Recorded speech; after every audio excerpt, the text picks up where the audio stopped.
Escuchas Clave Morse. ¿Estás buscando una nueva administración para tu edificio? Entra a administradoreschile.cl, la base de datos de administradores de edificios y condominios más grande a lo largo del país. Capacitados con el uso de la plataforma para administradores Comunidad Feliz y con conocimiento de la nueva ley de copropiedad. Entra a administradoreschile.cl, llena el formulario y te enviaremos gratis 3 opciones de administradores de edificios para que tú elijas la que más te acomoda. Una comunidad bien administrada es una comunidad feliz. Y la tecnología que permite exportar y vender tus productos en marketplaces internacionales. Conecta, publica y gestiona integradamente muchos canales a través de una sola plataforma. Encontrarás distintas herramientas para optimizar y eficientar tus ventas globales. Exportar y vender en marketplace nunca fue tan fácil. Conectamos Latinoamérica con el mundo. www.labglobal.io. Bueno, y siguiendo con el tema de Estados Unidos y Donald Trump, el presidente electo de Estados Unidos, Donald Trump, que va a asumir cerca del 20, por ahí, entre el 15 y el 25 de enero, aseguró a NBC, esta cadena de noticias norteamericana, que no tiene intención de destituir a Jerome Powell como presidente de la Reserva Federal, a pesar de sus críticas previas a la política monetaria de Powell. Trump destacó la importancia de la estabilidad en el Banco Central norteamericano y aseguró que respetará la independencia de la Fed. Obvio que la tiene que respetar, pues sí, es parte justamente del funcionamiento. Es como aquí sucede lo mismo con el Banco Central y el gobierno. Bueno, esta declaración llega en medio de especulaciones sobre posibles cambios en la dirección de la política económica bajo su administración. El fin de semana, el sábado, el domingo específicamente, llegó un comunicado de WOM, porque WOM Chile anunció un acuerdo de reestructuración financiera con Ad-Hoc Group, que incluye una inyección de capital de hasta $500 millones, reducción de deuda por $650 millones y un valor empresarial de $1.600 millones.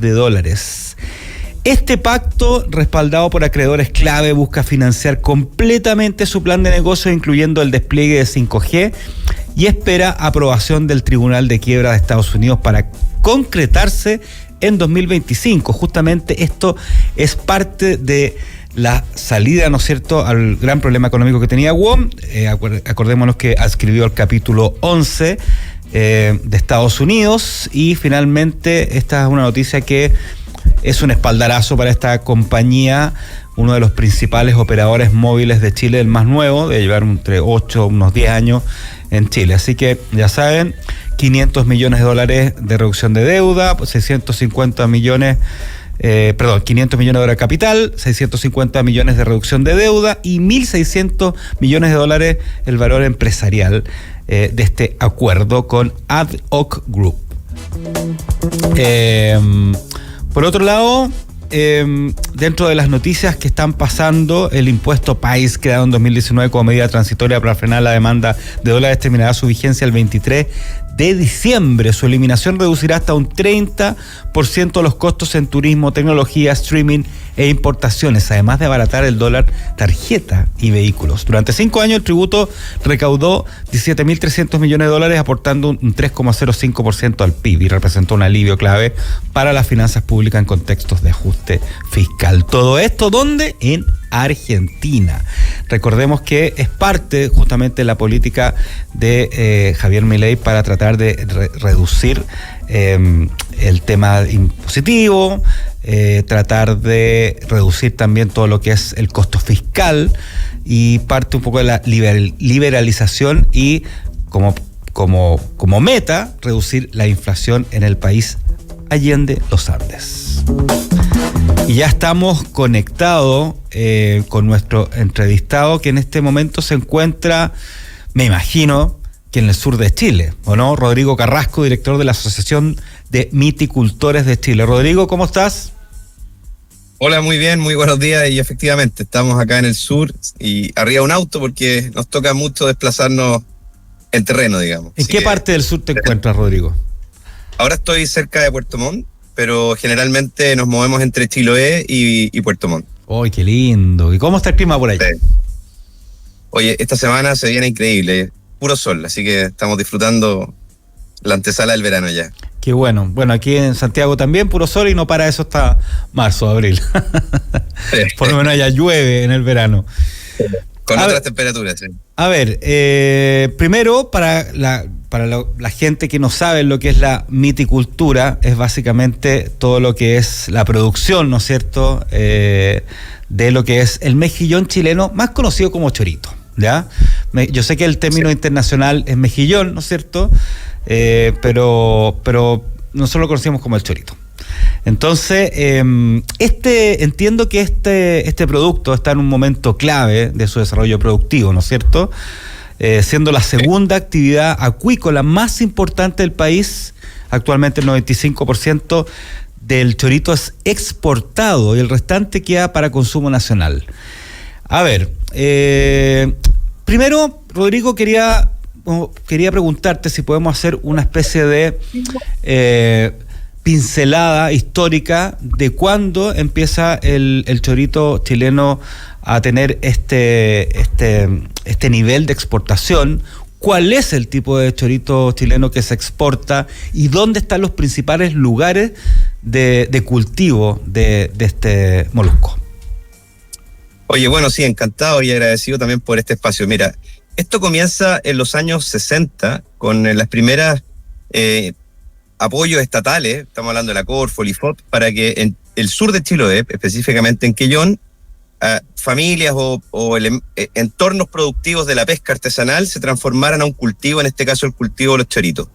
Y el chorito, como lo conocemos, que la especie se denomina Mytilus chilensis, y de la palabra Mytilus viene el nombre de mitilicultura, que tú mencionabas, ¿ya? El cultivo de los mitílidos. Y en Chile tenemos tres: el zapato, el choro maltón, que es el más grande, la cholga y el chorito. Dentro de los que se cultivan, se procesan y exportan, es solo el chorito, es decir, el Mytilus chilensis. Y por una razón muy sencilla. El más chico, digamos. El más chiquitito. Ya. Y la razón de esto es porque es muy, muy similar al gran consumo que hay en países o en lugares como Europa, Estados Unidos, Asia. Es una especie prima hermana de otras especies que hay en latitudes del norte del mundo. Por lo tanto, su ingreso a los mercados, su consumo es instantáneo. Y eso hizo que a fines de los años 90, principios de los 2000, llegaran capitales españoles a Chile. Los españoles tienen una tradición. En Galicia, creo, ¿no? Principalmente en Galicia, ¿no? Exactamente. Sí. Con condiciones muy similares como las que tenemos en Chiloé. Entonces, rápidamente, capitales gallegos, como tú bien dices, llegaron a Chiloé, al sur de Chile, trajeron tecnología, trajeron técnicas. Y esto también se sumaron inversionistas chilenos, muchos de ellos vinculados a la pesca y a la acuicultura, y se desarrolló una industria. Y hoy, a la luz de 20 años, estamos hablando de principios de los años 2000, en estos 20 y algo años que han ocurrido ya de una etapa más industrial de la miticultura, Chile se ha posicionado como el principal productor y exportador de choritos del mundo, de choritos de cultivo. Por lo tanto, es un liderazgo conseguido desde Chiloé, desde la región de los lagos, para todo el mundo. Generalmente cuando hablamos de este tipo de producción que tiene que ver con el tema acuícola, ¿no es cierto?, uno lo asocia inmediatamente al sur de Chile, el tema del salmón, ¿no es cierto?, otro tipo de peces, ¿no es cierto? En el caso del chorito, para entender un poco también cómo son los cultivos, también se requieren de ciertas licencias, ciertos espacios, cómo desarrollan también el tema de la contaminación, como elementos que ha pasado con el salmón. Me gustaría saber un poco la diferencia y cómo se despliega en el fondo esta industria, específicamente en qué lugares también. Bueno, mira, si bien somos industria acuícola en términos comparativos, claro, con la salmonicultura, somos bastante distintos en ciertos aspectos. Lo que son parecidos son, por ejemplo, el término de las concesiones, de los permisos. Aquí también se usan ciertos elementos de flotabilidad y se disponen estos cultivos en líneas que son constituidas con boyas y cuerdas. Y en esas cuerdas están adheridas estos choritos. Hay una técnica para lograr que los choritos se puedan adherir a estas cuelgas. Y todo ese proceso de adherencia, de captación de la semilla, es muy natural. Es básicamente un centro de cultivo de choritos, es una réplica de lo que podría ser un banco natural de choritos. Uh-huh. Se concentran, se van disponiendo unos con otros, y como son organismos endémicos y son filtradores, lo único que hace un cultivador de chorito es ponerse en lugares donde haya buena circulación de agua, buena cantidad de fitoplancton, que en el fondo son las microalgas que nutren a estos choritos a través de la filtración, y así estos animales van creciendo y van desarrollando una vida como si fuera un ecosistema natural, pero en una especie de disposición que termina en una cosecha y una producción industrial.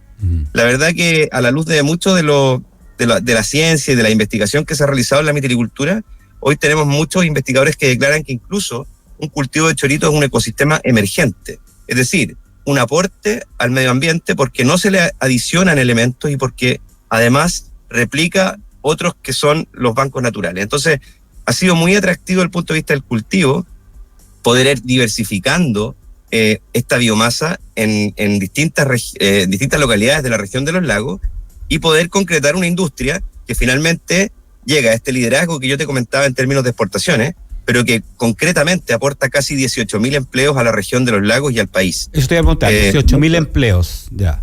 Sí, la mayoría de ellos... Para entender un poco el impacto y pues como te digo, insisto, uno lo compara un poco con la salmonicultura para entender un poco el impacto y las diferencias y la importancia también de esta industria y su impacto en la región, digamos. Claro, toda actividad productiva tiene impactos que se buscan e impactos que también hay que mitigar. Nosotros también tenemos impactos, hay impactos visuales en algunos casos, hay cosas de término logístico, hay obviamente uso de borde costero, pero la verdad es que somos una industria que además se ha ido desarrollando en un concepto muy atomizado, porque nosotros tenemos muchos pequeños productores. Nosotros como asociación gremial, AMIChile, tenemos 65 socios, la gran mayoría de ellos son pequeños productores, y que del orden de 60 o 55 de nuestros socios son pequeños productores, pero en Chile hay del orden de 500 pequeños productores de chorito, y así también hay otras asociaciones gremiales más pequeñas, o sindicatos, o federaciones de productores. Entonces es una industria muy atomizada, no por eso regulada, y también con toda la conciencia y con todas las perspectivas de que finalmente, por muy pequeños productores que sean, todos terminan siendo exportadores indirectos. Rodrigo, dentro de mi absoluta ignorancia en la materia específica de la miticultura, uno ve que venden, uno compra, uno consume chorito en diferentes partes de las costas chilenas, desde el norte, mucho en el centro, ¿no es cierto? También en diferentes zonas. ¿Por qué están las condiciones mejores en la región de los lagos y específicamente en Chiloé en comparación a otros lugares de Chile, donde uno ve que hay mucha extracción también de choritos, de cholga, etcétera? Sí. Bueno, efectivamente, son especies, estas 3 especies de mitílidos que conversábamos, son endémicas de nuestras costas, pero particularmente en la región de los lagos y en las zonas más archipiélago, como Chiloé, Calbuco, se dan las condiciones para tener los cultivos. Ok. Recordemos que aquí tú dispones boyas en ciertas locaciones que te autoriza, en este caso el Estado, con las que son las áreas aptas para la acuicultura, y tú tienes que tener condiciones que te permitan mantener esos elementos de flotabilidad. Los temporales, las corrientes fuertes, los oleajes son totalmente contrarios a poder disponer de un cultivo. Eso por el lado más bien operativo.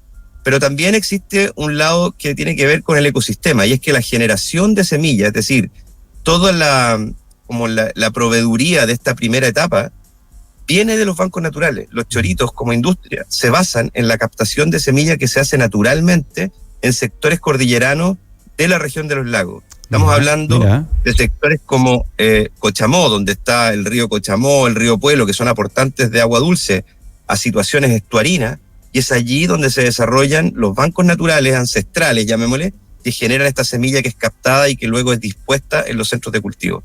Lo mismo ocurre en Gualaihue, Hornopirén, Comau, y así. Tenemos 3-4 zonas en la región de los lagos que son muy prolíficas de semillas y que son lo que sustentan esta primera etapa de la industria de la mitilicultura. Oye, estamos hablando con Rodrigo Carrasco, director de la Asociación de Miticultores de Chile. Yo escucho y esos lugares que están nombrando de unas ganas de ir para allá, ¿ah? Imagino que hay mucho también. Bueno, pues se acerca el verano, así que uno puede ir a visitar todos esos lugares, especialmente Hornopirén.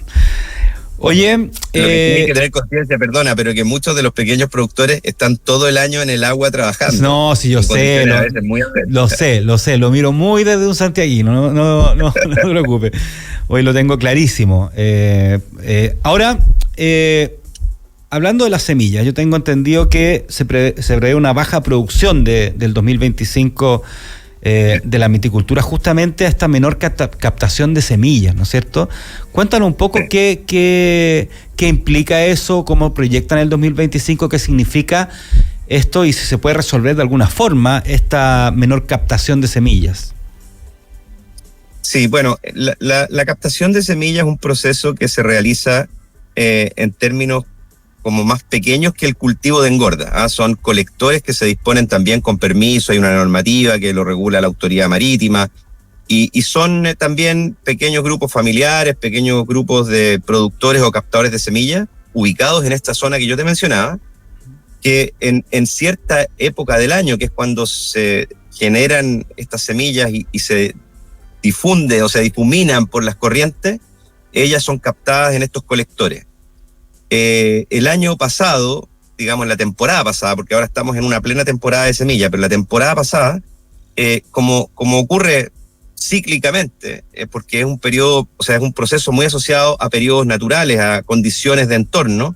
Estamos hablando de días de luz o menos luz, más agua dulce, menos agua dulce, etcétera. Recordemos además que el año pasado estuvo el fenómeno del Niño, que también afectó a las corrientes y la temperatura del agua. Bueno, todas estas condiciones de entorno hacen que la captación de semillas tenga ciclos que son asociados a la naturaleza. Uh-huh. Obviamente, hoy día tenemos que estar muy conscientes de que hay cambios también asociados a las condiciones climáticas. Eso también influye. Pero el resultado de la captación del año pasado fue más bajo, del orden de un 20 a un 25%. Yeah. Por lo tanto, la industria que engorda chorito, que es la que se basa en esta captación de semillas, también se va a ver disminuida. Ahora, no es un traslado directo la disminución de semilla a la engorda, porque muchas veces hay productos que vienen engordándose del año anterior, pero también tú le sumas la campaña nueva de semilla. Por lo tanto, hay ciertos traslapes que permiten amortiguar, por decirlo así, las bajas o los excesos, en algunos casos, que también ocurre de semilla. Uh-huh. Por lo tanto, vemos que el año 2025 va a haber una disminución en la producción. Eso ya está, digamos, asumido por los mercados, se ha visto en los últimos cierres de exportaciones. Y bueno, hay una feria que se realiza todos los años en Vigo, que es justamente en Galicia, que ocurrió hace 3 semanas o 4 ya, donde se determinan muchos de los negocios y los precios, y por eso te digo, ya el mercado está totalmente claro que va a haber una disminución de producción y exportación de chorito de Chile, considerando que Chile es el que tiene el liderazgo en esto en el mundo. Así que es algo que ya está ocurriendo, no es nuevo para nosotros, pero es importante tener conciencia de esto. Y bueno, la manera de mitigarlo es básicamente estar preparado con cierto stock, con ciertos cultivos que son dejados de un año para otro, y así tú vas haciendo este efecto buffer dentro de lo que es la captación y la engorda y la cosecha finalmente. Oye, quería entender un poquito más, decodificar, ya nos vamos a ir al tema más interno de Chile, pero el tema de las exportaciones del chorito, ¿de qué forma se exporta? ¿Hay más de una forma? O sea, me refiero a se exporta directo el chorito con la concha, o también se exportan subproductos o enlatados, o allá se enlata en otra parte, no sé, ¿cómo se exporta y cuáles son los principales destinos? Me imagino que España es uno, ¿no es cierto? Pero ¿cuáles son los principales destinos de consumo de chorito chileno? Mira, tú nombraste bastante bien todos los formatos más o menos que nosotros manejamos. Podríamos decir que hay 2 maneras de exportar los choritos. Siempre son, luego de la cosecha, procesados en plantas, que están la mayoría en Chiloé, o aquí en Puerto Montt, en la región de los lagos, plantas todas de primer nivel, porque están con todas sus certificaciones para ir a cualquiera de los mercados del mundo. Nosotros estamos en más de 60 países con nuestros choritos, desde Chiloé y desde Chile. Por lo tanto, luego de que tú procesas en estas plantas, tienes 2 grandes formatos, congelado o conserva. Yeah. La conserva en Chile la hacen principalmente 2 o 3 compañías y están muy asociadas a capitales españoles, porque es uno de los productos de consumo muy típico. O sea, el mejillón en España es muy típico consumirlo en tarro. Es tradicional, diríamos incluso. Yeah. Pero también se ha desarrollado toda una gama de productos congelados, Y ahí tenemos básicamente 3 formatos. Lo que nosotros llamamos entero, que es con su concha, que generalmente va en una bolsa al vacío, cocido con su propio jugo y se transforma en un producto, lo que diríamos en los mercados ready to eat, es decir, listo para consumir. Tú lo puedes preparar en la casa o puede ser un restaurante que abre esta bolsa y esto ya está cocido con su jugo. Incluso varios de estos productos se exportan con salsa o ciertas preparaciones. ¿Cuánto cuesta un kilo de ese producto en España, por ejemplo, para hacerse una idea? En un supermercado podríamos hablar de unos 8 euros el kilo. Ya, o sea, más de 8.000 pesos el kilo. En retail, sí. Ya. Pero la verdad que si tú lo comparas, es un costo de proteína saludable, sostenible, sabrosa, súper económico. Uh-huh. O sea, una proteína de vacuno, una proteína otras proteínas del mar en los supermercados en Europa valen más del doble, uh-huh, en general. Entonces es una proteína súper valorada porque tiene, versus lo que te aporta y lo que te cuesta, un gran resultado, digamos. Luego el siguiente formato es la media concha, que se hace mucho más manual y es exportado principalmente para utilizaciones más gourmet, es decir, decoraciones de platos, etc. Eso tiene un volumen menor, pero es muy importante porque tiene un gran valor agregado, desde el punto de vista que tú exportas algo que en un restaurante en Europa tendrían que tener todo un personal para poder hacerlo. Claro. Y el tercero, que es el más masivo en términos de volumen, es carne de chorito congelada y QF. Yeah. Es como quien podría exportar algún vegetal. Aquí va lo mismo, se desgrana el chorito, va esta carne en cajas de 10 kilos o en algunas disposiciones más tipo retail, es decir, para supermercado, y ese es el gran volumen. Yo podría más o menos decirte que es del orden del 70% de lo que se exporta como carne de chorito desde Chile. Perfecto. ¿Y países principales, aparte de España?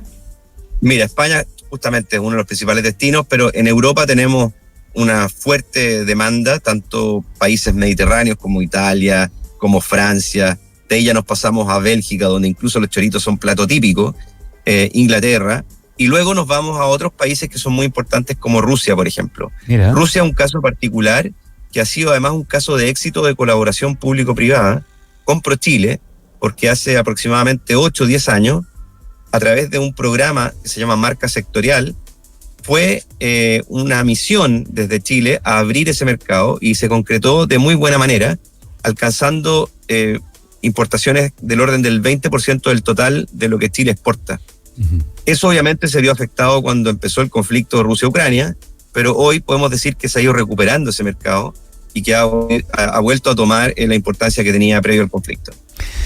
Rodrigo Garrasco, director de la Asociación de Miticultores de Chile, tenía más preguntas acerca del mercado local, pero lo vamos a dejar para otra ocasión porque ya estamos en la hora. Viene Emprender es Clave. María José García ya está preparando ahí con todo el ánimo del día lunes, como corresponde en un programa que tiene que ver con emprendimiento. Además, me imagino que hay muchos emprendedores y emprendedoras también en el mercado de la miticultura y en Chiloé, ¿no es cierto? Sin duda. Sin duda que emprender es clave, y esta industria ha sido el emprendimiento de muchas familias y muchas personas del sur que han creído en la bondad que tiene esta proteína tan, como te decía, sana, saludable y sabrosa. Así que quédate en línea, tú y todos los que nos están escuchando y viendo. Te agradezco mucho este contacto desde Chiloé y los invito a revivir todos los episodios de Clave Morse en Spotify. También están en YouTube, y seguirnos en nuestras redes sociales y escucharnos de lunes a viernes de 9 a 10 de la mañana por la 92.9 FM y radiolaclave.cl. Un abrazo. Comunidad Feliz CL, plataforma para administradores de condominios, corredora de seguros, control de acceso para tu edificio y más. Presentó Clave Morse. Esto fue Clave Morse. Decodificamos los conceptos económicos para el ciudadano de hoy. Quédate en la clave. Ya llega Emprender es Clave, el programa de las ideas, la innovación y el emprendimiento. 92.9, La Clave.